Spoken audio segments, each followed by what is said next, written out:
Olá, boa noite. Boa noite. A Câmara dos Deputados se mobiliza para votar os dois principais projetos da agenda econômica do governo. O arcabouço fiscal e a reforma tributária estão na pauta da semana. Mais de 1 milhão de brasileiros aguardam perícias médicas no INSS. O número de golpes contra pessoas idosas cresce mais de 70% em um ano. Estados e municípios buscam formas de ampliar a cobertura vacinal em baixa no país. Pesquisadores da Embrapa apostam em novas tecnologias para proteger as lavouras das mudanças climáticas. A seleção brasileira embarca para a Austrália, onde vai disputar a Copa do Mundo Feminina de Futebol.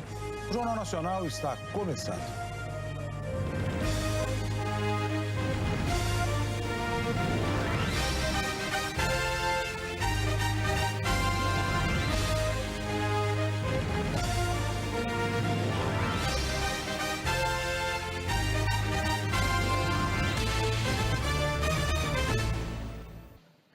Mais de 1 milhão de brasileiros estão na fila à espera de perícias médicas no INSS.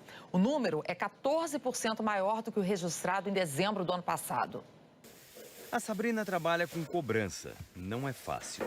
Precisa entregar resultado. Se não entregar resultado, a gente sabe que vai para a rua. O cliente xinga, o cliente fala absurdos. Em dezembro de 2021, ela foi diagnosticada com crise de ansiedade e síndrome do pânico.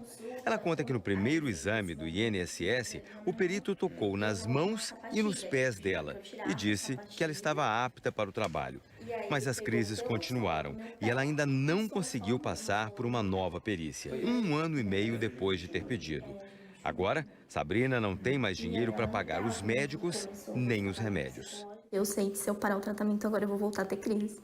E só eu sei o que eu passei com as crises de ansiedade. A Sabrina está numa fila de espera que já tem mais de 1 milhão de pessoas no Brasil. E que todos os meses, desde o fim do ano passado, inclui outros milhares de cidadãos que não conseguem fazer uma perícia para receber algum benefício previdenciário. Em dezembro do ano passado, 930 mil pessoas aguardavam por uma perícia. O número foi crescendo e passou de 1 milhão em maio. De cada 10 pessoas, 8 esperam há mais de 45 dias.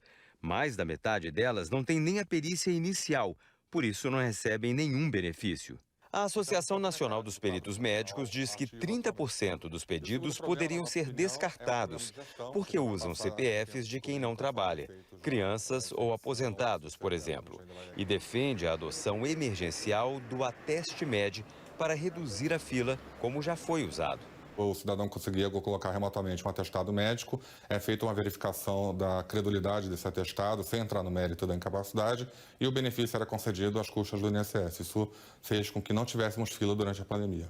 O secretário de Regime Geral da Previdência Social disse que o governo federal vai abrir um concurso para contratar 1.700 peritos e que, no curto prazo, uma medida provisória deve aumentar o número de perícias feitas por dia. Vai permitir a realização de perícias em contraturno e em finais de semana. E ainda, a partir daí, a realização de mutirões por todo o Brasil.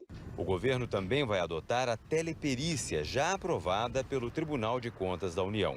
A presidente do Instituto Brasileiro de Direito Previdenciário avalia que a teleperícia pode ajudar onde for implantada, mas é preciso ter estrutura. Existem várias questões, a questão da tecnologia, a questão do processamento para conceder o benefício e que a gente realmente tenha um conjunto de ações multidisciplinares, né, para que possa tornar efetiva essa perícia.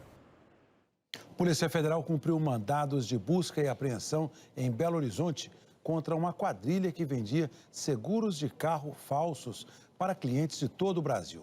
O suspeito foi indiciado. Segundo a PF, a associação vendia proteção veicular com preços baixos, abaixo do mercado, oferecendo coberturas inexistentes. O grupo, que não teve o nome divulgado, já tinha sido fechado 3 vezes pela Superintendência de Seguros Privados por funcionar como seguradora.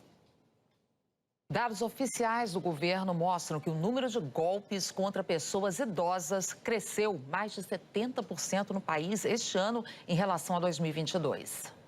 Do outro lado da linha, um aposentado podia jurar que estava o banco, mas os criminosos tinham mascarado o número da central de atendimento. Eles tinham todas as informações Não sei como, mas foram pegando. E eu tinha certeza que estava sendo orientado por funcionário do banco. Era pessoa técnica, era pessoa que conhecia o problema. Aos 64 anos, ele se tornou mais uma vítima dos golpes financeiros.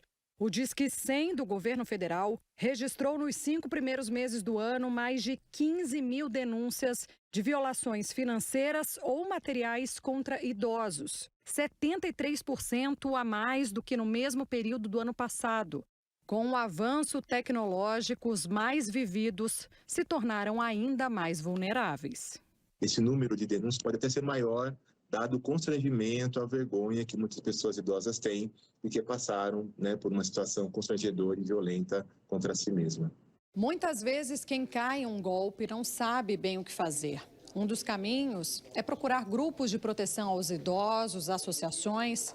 O Sindicato Nacional dos Aposentados já recebeu este ano mais de 800 vítimas de golpes financeiros. Brasileiros que buscavam orientações e até assistência jurídica para tentar encontrar uma saída. Os institutos de defesa do consumidor alertam para o golpe do empréstimo, que o criminoso faz usando dados roubados da vítima. O golpe da falsa central de atendimento, quando os bandidos conseguem a confirmação de informações pessoais. E ainda o golpe da validação de dados, em que o cliente atualiza o cadastro. Ligar para os telefones oficiais da instituição financeira pode ajudar a escapar de armadilhas. Buscar ele mesmo, através de um outro telefone, pegar ali, ligar para o telefone, aquele mesmo telefone que ele tem no cartão do banco, ele faz a ligação. Pedir ajuda a um conhecido, pessoas de confiança que possam te dar subsídio para você fazer o contato com a instituição que está buscando alguma atualização, ou se for um golpe, simplesmente apagar as mensagens sem baixar, sem entrar em link, sem nenhuma informação que possa comprometê-lo. O aposentado, enganado, ficou sem a poupança construída com sacrifício e ainda paga um empréstimo que nunca fez. Ele registrou o boletim de ocorrência e tenta resolver a situação na justiça. R$135 mil de prejuízo financeiro e outros incalculáveis. A pessoa cai mesmo, são pessoas habilitadas, sabe? São pessoas habilitadas. É muito difícil. Em menos de um mês, as montadoras usaram os 500 milhões de reais disponíveis do Programa Federal de Descontos para a venda de carros. O governo liberou mais 300 milhões. O desconto vale para veículos de até 120 mil reais. Em junho, as vendas de automóveis subiram 8,5% em relação a maio, de acordo com o levantamento de uma consultoria do setor. Nos 6 primeiros meses do ano, as exportações brasileiras foram superiores às importações em 45 bilhões e meio de dólares. É o maior superávit para esse período desde o início da série histórica há 34 anos. O presidente Lula sancionou hoje a lei que obriga o pagamento de salários iguais para homens e mulheres na mesma função. As empresas que descumprirem terão que pagar multa equivalente a 10 vezes o valor do salário da pessoa discriminada. O texto também estabelece tratamento igualitário em razão de raça e etnia. O presidente Lula sancionou ainda outras 2 novas leis. A que dá prioridade para gestantes e puérperas na renovação do programa Bolsa Atleta e a que inclui assédio moral, sexual e discriminação na lista de infrações da Ordem dos Advogados do Brasil, podendo levar à suspensão do exercício profissional de advogados. Estados e municípios estão buscando alternativas para ampliar a cobertura vacinal, que anda em baixa no país.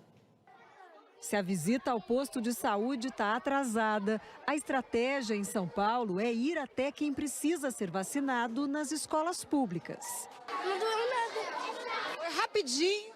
Foi muito rápido. Os pais foram convocados a mandar para a escola a declaração de vacinação atualizada, que é o comprovante que indica que todas as doses estão em dia.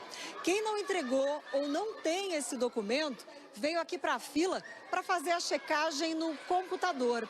As técnicas de enfermagem do posto de saúde verificam na ficha do estudante se tem mesmo vacina faltando e, se tiver, a dose é aplicada na hora.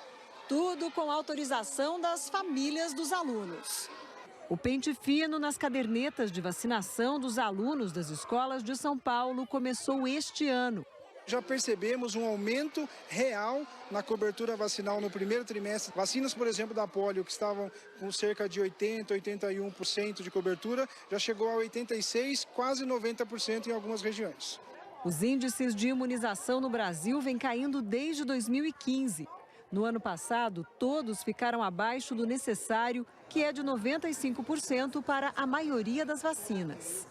A segunda dose da tríplice viral contra sarampo, cachumba e rubéola ficou em 57%, a da gripe 68% e as 3 primeiras doses da poliomielite chegaram a 77%.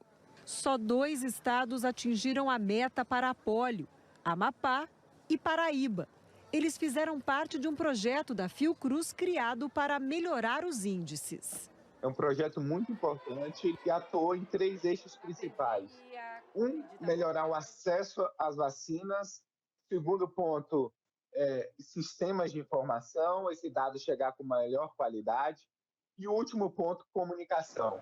Essa estratégia foi pactuada com o gestor local, no município e também com o gestor estadual. Na Paraíba, teve mutirão nas escolas, imunização nas casas e iniciativas de conscientização. Como é que está sendo essa experiência aqui na exposição? Precisa ter uma conscientização, por parte dessa nova geração de que a vacina é importante, a vacina salva vidas e é através dela que as doenças serão erradicadas. Tem pessoas que não sabem a origem da vacina, para que serve a vacina, as benfeitorias que tem a vacina, isso é bem importante.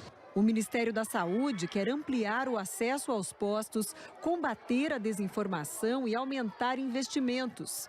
E disse que agora vai focar nas necessidades de cada estado. Por exemplo, o Acre, para que a gente leve a vacina mais próximo de comunidades que são mais afastadas, por exemplo, populações indígenas, ribeirinhas, a gente precisa de adquirir embarcações. Em outros locais onde você não tem essa realidade, o que a gente precisa, por exemplo, é abrir a unidade de saúde em horários alternativos. A Araceli, que veio da Bolívia para São Paulo há 2 anos, estava toda alegrinha na fila para se vacinar. A gente tem que tomar vacina para a gente ficar bem, não dói nada. E só você tem que fechar o olho e pensar uma coisa que você goste. Pronto, já passou. O Supremo Tribunal Federal estabeleceu parâmetros para a política de controle de armas no país e determinou que a comprovação da efetiva necessidade tem que ser feita caso a caso. Ações do PSB e do PT questionavam decretos de 2019 do governo Bolsonaro que facilitaram o acesso a armas e munições. E o julgamento no plenário virtual terminou na sexta, antes de os ministros entrarem em recesso. Esses decretos já tinham sido revogados no início do governo Lula, mas mesmo assim a Corte manteve a análise das ações. O Estatuto do Desarmamento, aprovado em 2003, determina que para ter uma arma de fogo, o cidadão precisa demonstrar efetiva necessidade por exercício de atividade profissional de risco ou de ameaça à sua integridade física.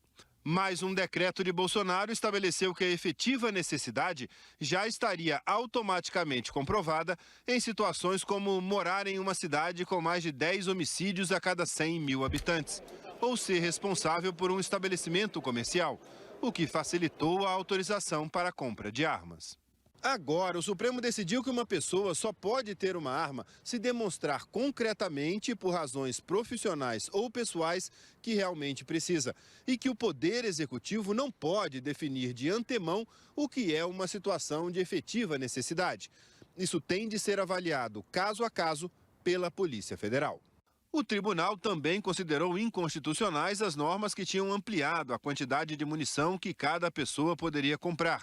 E determinou que o comando do Exército só pode autorizar a aquisição de armas de fogo de uso restrito no interesse da segurança pública ou da defesa nacional, não em razão de interesse pessoal.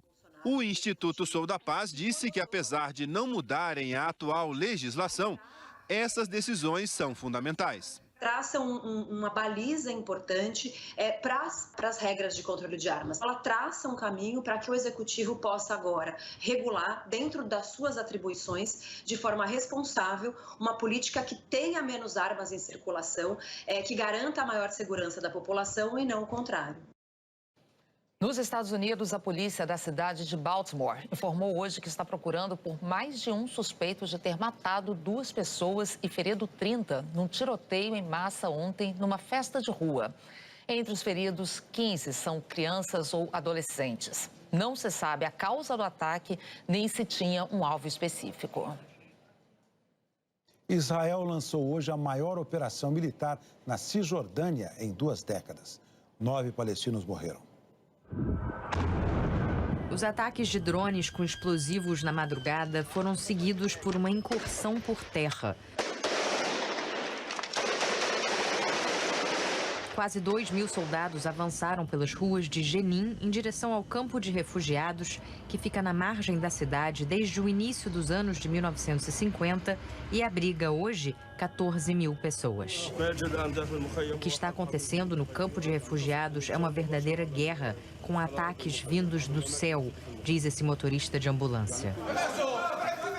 Feridos eram carregados para dentro dos hospitais. E funerais públicos aumentaram a revolta. No fim do dia, novos ataques com drones. Não estamos aqui para conquistar ou manter terreno, insistiu o porta-voz do exército israelense.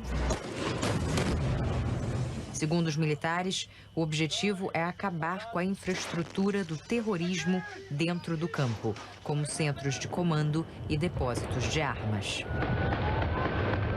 Muitos dos grupos de hoje, como as brigadas de Jenin, operam fora do controle da autoridade palestina e são compostos, na grande maioria, por jovens que nunca conheceram um processo de paz significativo. É uma panela de pressão, sem solução diplomática à vista.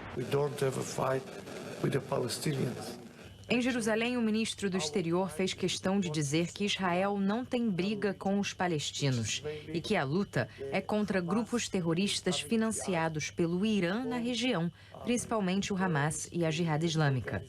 Já na capital iraniana, Teherã, o porta-voz do Ministério do Exterior descreveu os ataques de drones israelenses como um exemplo de terrorismo de Estado. Mostra que Israel não está interessado na paz, ele disse. O primeiro-ministro israelense Benjamin Netanyahu informou que a operação em Jenin vai durar o tempo que for necessário.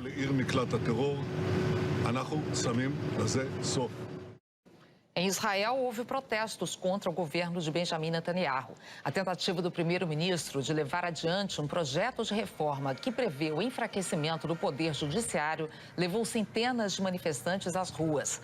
À tarde, um grupo ocupou um dos terminais do principal aeroporto de Israel. Houve tumulto entre os manifestantes e a polícia. A administração informou que o aeroporto continuou funcionando durante o protesto e que não houve atraso nos voos. Na França, autoridades participaram hoje de atos contra a onda de violência. Prefeitos pediram o fim dos tumultos e da depredação de escolas e prédios públicos. Manifestantes têm ido às ruas desde a terça-feira passada, depois que um policial matou uma adolescente numa blitz. Em 6 noites de confrontos, mais de 3.000 pessoas foram presas e 5.000 veículos incendiados. A crise obrigou o presidente Emmanuel Macron a cancelar uma viagem à Alemanha. O Brasil vai assumir amanhã a presidência rotativa do Mercosul. Mesmo sem estar oficialmente na agenda, a discussão de uma contraproposta para o acordo com a União Europeia deve dominar o encontro. No mês passado, a União Europeia apresentou novas exigências, como rigor no combate ao desmatamento. Hoje, o governo uruguaio criticou o que chamou de demora do Mercosul nas negociações com outros países, especialmente a China. Parentes, amigos e autoridades velaram hoje o corpo do ministro aposentado do Supremo Tribunal Federal, José Paulo Sepúlveda Pertence. A cerimônia ocorreu no Salão Branco do STF. O corpo de Sepúlveda Pertence foi enterrado à tarde em Brasília. A seguir, a Câmara acelera a discussão dos 2 principais projetos econômicos do governo. O número de vereadores em alguns municípios brasileiros pode mudar por conta do censo. Uma família ajuda a preservar o maior macaco das Américas em Minas. A Câmara dos Deputados decidiu se mobilizar esta semana para votar os 2 principais projetos da agenda econômica do governo: o arcabouço fiscal e a reforma tributária. Antes de votar esses 2 projetos, os deputados precisam destrancar a pauta de votações. Quer dizer, votar propostas que estão com regime de urgência. Uma delas, também de interesse do governo, é a que retoma o voto de qualidade no Conselho Administrativo de Recursos Fiscais, o CARF, a última instância que julga disputas entre contribuinte e o fisco. O deputado Beto Pereira, do PSDB, deve apresentar o relatório ainda hoje. O voto de qualidade dá poder de decisão ao representante da Fazenda, em caso de empate nas votações dos recursos. Em 2020, uma alteração determinou que os empates favorecessem os contribuintes. O Ministério da Fazenda quer a alteração para aumentar a arrecadação em até 50 bilhões de reais. Mas o setor produtivo vê uma eventual mudança como um grande retrocesso. A Confederação Nacional da Indústria afirma que a volta do voto de qualidade é preocupante. A CNI entende que a regra atualmente em vigor, que não prevê voto de desempate do fisco, havia sido um passo importante para alcançar maior equilíbrio no tratamento dado aos contribuintes e ao fisco nas discussões sobre matérias tributárias que estão no âmbito administrativo. O relator manteve o acordo entre o governo e a Ordem dos Advogados do Brasil, que prevê desconto de juros e multa caso o contribuinte seja derrotado, e acrescentou a possibilidade de o contribuinte acionar a justiça sem depositar o valor da garantia. A expectativa é que a votação da proposta sobre o CARF seja amanhã. O presidente da Câmara, Arthur Lira, suspendeu o trabalho de todas as comissões para que as atenções fiquem voltadas aqui para o plenário. Outros 2 projetos importantes para o governo devem ser votados nesta semana: a nova regra fiscal e a reforma tributária. Pelo projeto do novo arcabouço fiscal, as despesas públicas vão poder crescer acima da inflação, mas respeitando uma margem. As despesas não podem ultrapassar 70% do crescimento do total das receitas. Se a meta fiscal não for cumprida no ano seguinte, o governo fica impedido de criar despesas obrigatórias ou aumentar o valor de auxílios. O texto tinha sido aprovado na Câmara, mas os senadores fizeram alterações e afrouxaram limites. As mudanças serão analisadas pelos deputados. Já a proposta de reforma tributária prevê que os atuais impostos serão substituídos aos poucos a partir de 2026 até 2033. O IVA, o Imposto sobre Valor Agregado, substituiria os 5 tributos que existem hoje. O IVA federal reuniria IPI, PIS e COFINS. E um segundo IVA, com gestão dos estados e municípios, reuniria o ICMS e o ISS. A proposta prevê 3 alíquotas. A única, que ainda será definida como regra geral. A reduzida, equivalente a 50% da única, para atividades como transporte público coletivo urbano, medicamentos, serviços de saúde e educação, produtos agropecuários e atividades artísticas e culturais. E a alíquota zero para, por exemplo, alguns medicamentos para tratamento de câncer. O presidente da Câmara, Arthur Lira, falou sobre a busca de entendimentos para as votações. O fato de marcarmos essa semana intensa com a discussão do CARF, do projeto de lei do ensino de tempo integral, do arcabouço, da reforma, é uma maneira de fazer com que essas pautas econômicas destravem de uma vez.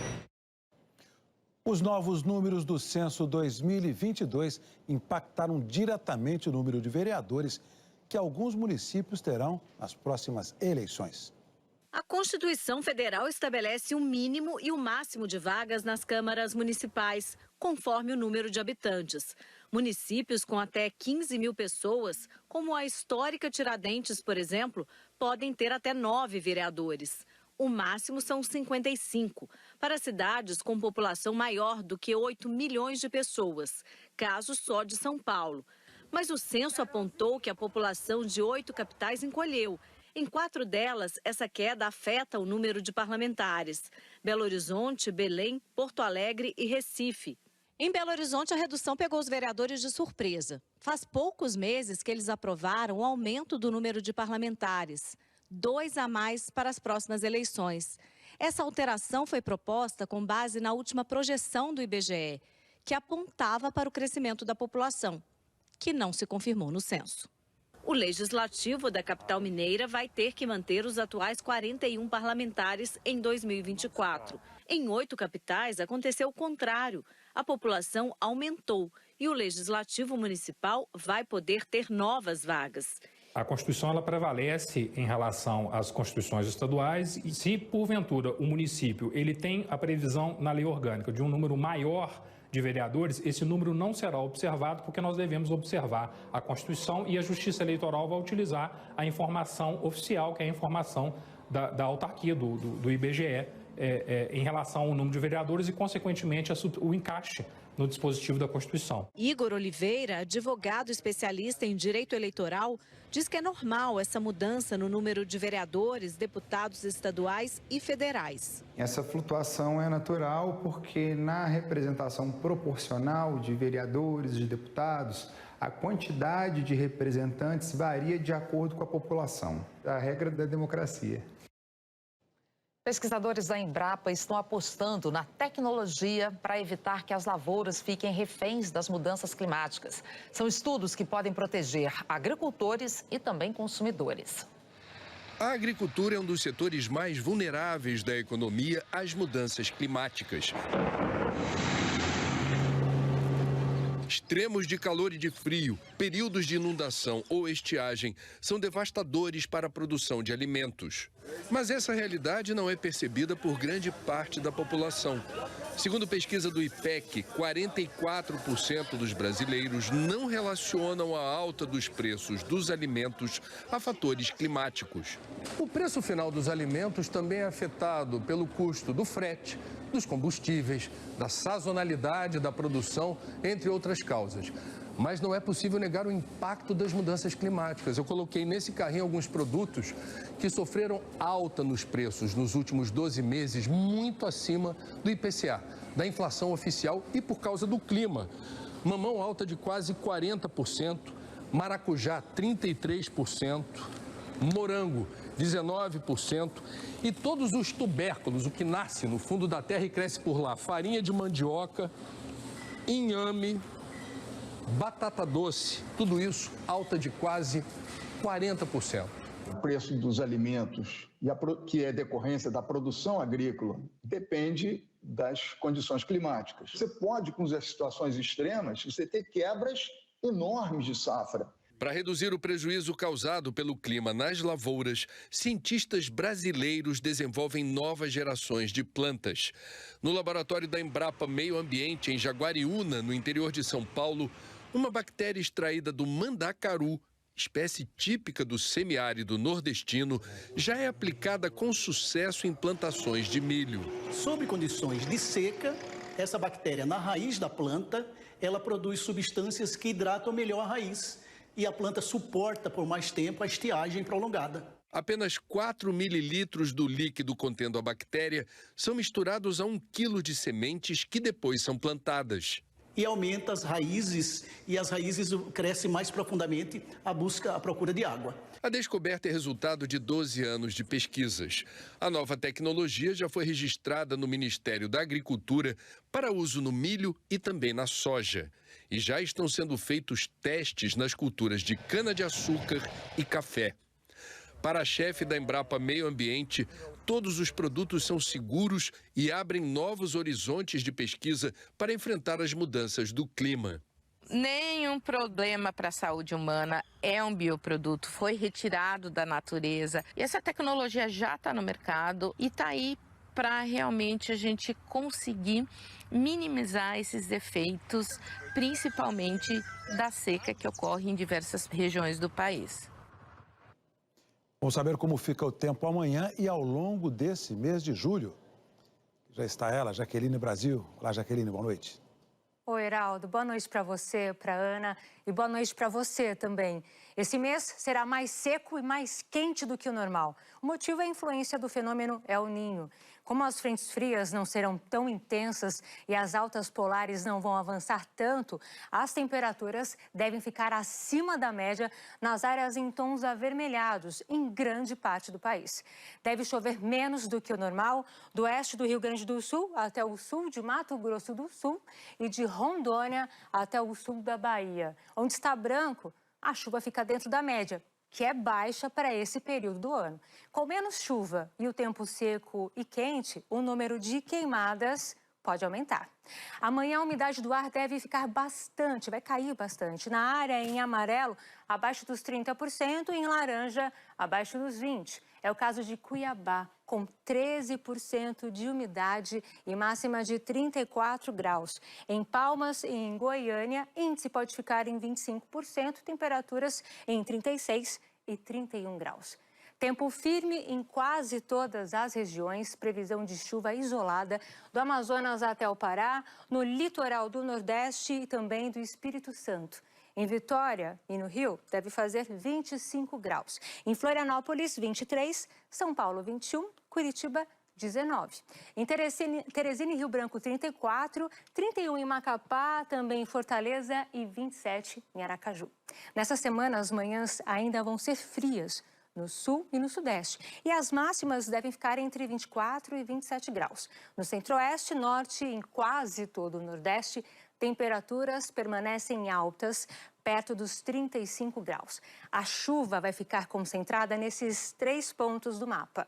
No norte, onde já está chovendo, no sul, a partir de quinta-feira, por causa de uma frente fria, e no leste nordestino pode chover forte, mas só no fim da semana. Por exemplo, em João Pessoa, também no Recife, com volumes que devem passar dos 35 milímetros. É bastante água. E a preocupação é porque já choveu muito nos últimos dias. Heraldo, Ana. Obrigada, Jaqueline. Até amanhã. A Polícia Federal e fiscais do Instituto Chico Mendes fizeram uma operação contra a extração ilegal de minério em Rondônia. Foram 4 dias de operação no Parque Nacional Campos Amazônicos e na terra indígena Tenharim Marmelos. Os agentes localizaram uma área desmatada de 118 hectares e destruíram escavadeiras, carros e acampamentos usados pelos bandidos. Já em Minas Gerais, uma iniciativa que atravessa gerações está ajudando a preservar o maior macaco das Américas. Enquanto a fêmea e o filhote travam uma discussão no alto da árvore, um outro muriqui passeia de um galho a outro. Exibições como essa são comuns nesse pedaço de Mata Atlântica, em Caratinga. Essa área de 953 hectares foi oficialmente reconhecida como RPPN, Reserva Particular do Patrimônio Natural, no ano 2000. Mas muito antes disso, na década de 1940, seu Feliciano Miguel Abdala, um produtor rural, ao comprar essa terra, sentiu a necessidade de manter a mata de pé. Isso não somente garantiu a sobrevivência do muriqui, como possibilitou o trabalho de preservação que é feito hoje. Há 40 anos, o neto de seu Feliciano se juntou a outras pessoas para começar o projeto Preserve Muriqui. Herdou do avô a consciência ambiental. Ele era uma pessoa com uma visão à frente do seu tempo e à frente do nosso tempo. No início, os pesquisadores identificaram aqui 50 animais. Esse número já chegou a 350. Atualmente são 230. É um trabalho de persistência. Tem muito que comemorar, mas tem muito para trabalhar ainda, né? A mata oferece espaço, ar puro e alimento para os macacos. A cada foto registrada nas visitas à mata, os biólogos comemoram. A alegria maior vai ser quando, finalmente, o muriqui sair da lista dos 25 primatas mais ameaçados de extinção no planeta. O muriqui, reforçando o que estou dizendo, preservar as matas, preservar os nascentes. A seguir, a temporada de trocas de jogadores no futebol brasileiro. O embarque da seleção rumo à Copa do Mundo na Austrália e na Nova Zelândia. A Justiça de São Paulo tornou ré a aposentada Elizabeth Morrone por ameaça e injúria contra o humorista Ed Júnior no ano passado. O filho dela também vai responder por ameaça. Os 3 moram no mesmo prédio na capital paulista. câmeras de segurança gravaram mãe e filho com garrafa e faca em frente ao apartamento de Ed. Vídeos gravados pelo humorista e por vizinhos também registraram as ameaças. A defesa de Elizabeth Morrone e do filho disse que só vai se manifestar nos autos do processo. A janela de transferências do futebol brasileiro reabriu hoje e os clubes da Série A do Brasileirão estão atentos ao mercado. Mensagens de texto entre grupos de amigos comemorando a chegada do novo reforço. A especulação: será que aquele craque vem mesmo? Agora o futebol jogado dentro de campo passa a dividir a atenção com outro tipo de disputa decisiva: a do mercado da bola. A janela de transferências do futebol brasileiro reabriu hoje.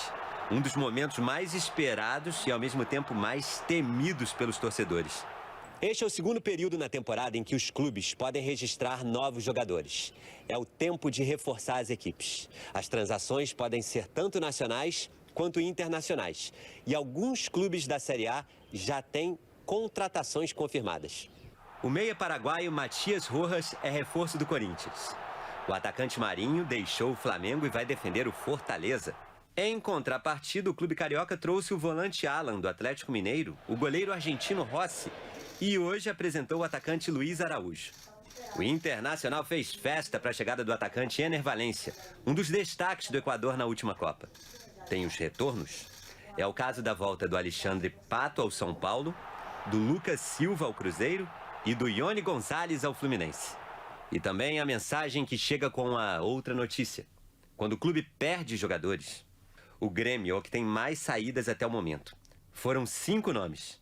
Dos 20 times da Série A, o Bragantino é o único parado no mercado até aqui, sem reforços ou saídas. No momento em que você está respondendo à mensagem dos amigos, uma negociação pode estar sendo fechada e um reforço sendo contratado, sem que ninguém saiba. Principalmente a concorrência, que sempre pode oferecer mais. O sigilo é importantíssimo nesse processo, até para a gente pagar o que é justo e o que a gente acha que vale o jogador. O período de transferências dos jogadores começou hoje e se encerra no dia 2 de agosto. Ou seja, um mês de mercado quente e bate-papo garantido.